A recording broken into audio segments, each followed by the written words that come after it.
All right, what we have here is the hasbro haslab proton pack. It's the spengler version from Ghostbusters Afterlife. And I'm gonna walk you through some of the modifications I made right now. So first of all, let's start on the side here. And if you open this paneling, you can actually see I put in a rechargeable battery. That turns on, it's USB powered. I can unplug it and plug it into another power pack. I also got this 3D panel online from one of the forums and had a friend print it out. So it can actually have the port for powering and recharging as well. So put that in there, got that in, and once I turn it on,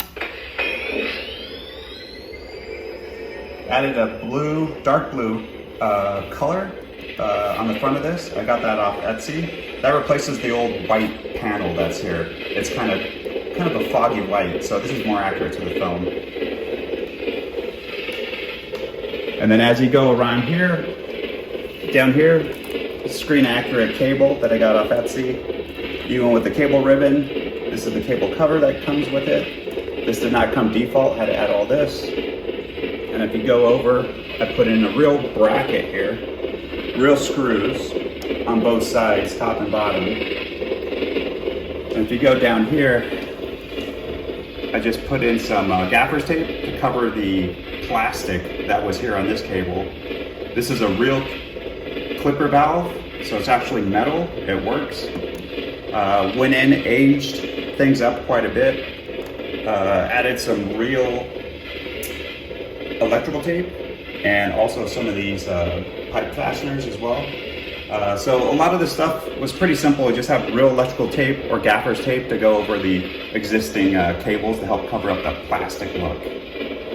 And on this tube here, I actually removed the plastic wiring that they had that wasn't colored and actually added my own wiring in there to give it a more authentic feel. And you can see here more electrical tape on the side, and we'll see that on other sides of the pack.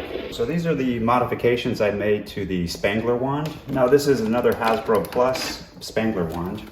And as you can see here, put in a real clipper valve, actually is functioning. Aged it up quite a bit, fixed a lot of the kind of default aging they did. Went in here and on Etsy found a 3D cover that actually covers the front of this because I removed that old plastic imitation gaffer's tape that was here. Put this clip on, got the 4 fingers here, 1, 2, 3, 4, and then actually got the gaffer's tape, aged that a little bit as well. So it looks a little more authentic than it did from default.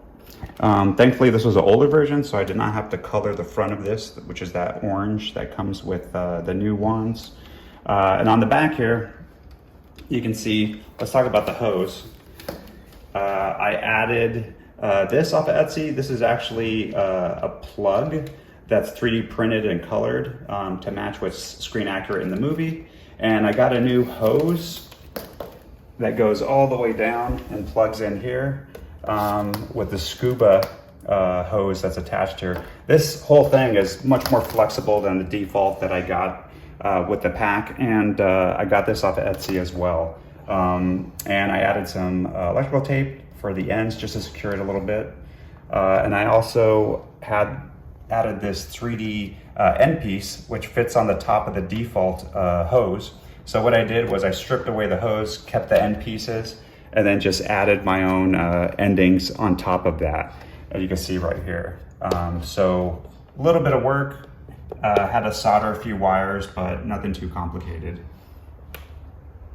And also, before I forget, this is the default V-hook that came with the spengler wand, but I added a new one that I got online off of Etsy, and this one's metal. It's more accurate, and it definitely holds much better than the original one that came with it. It's a little flimsy, so that was one of the first things I replaced.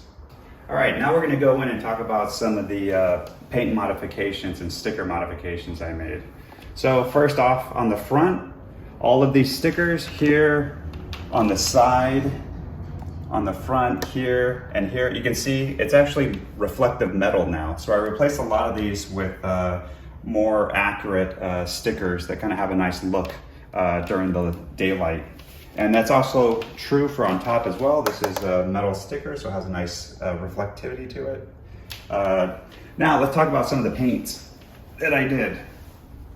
And you can see the default pack came with some kind of not great aging.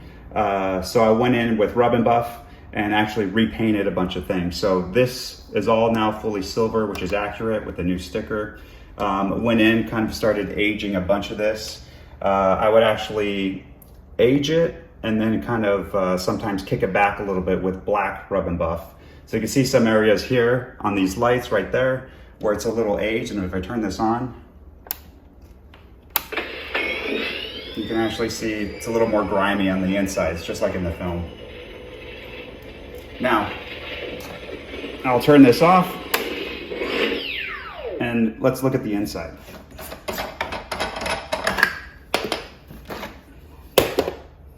I'm gonna unhook this. Also too, anything that was rubber on the side, I used Rub and Buff to give it a more metal feel. And I'm gonna open this up here. And as you can see, this side, this was all just one color, it was gray. Went in, redid the paint, added some stickers I found online to help give it that silver copper feel that I was in the movie. Added the rainbow ribbon on the side as well, and then just kind of aged everything. And all of these are removable, of course, just like in the film. And if we take this to the side, you can actually see the inside. And so I actually did add some stickers in copper that's more accurate to the film. Repainted a lot of the inside, gave it more detail. And if you actually take this off, you can see I did kind of hand paint it. Some areas better than others. I might take another second pass at this when I get a chance. And also on the inside, repainted a lot of the stuff in here. Didn't really do the wires, but at least I got the stickers and stuff in there. But yeah, took a little time. I might take a second pass later on.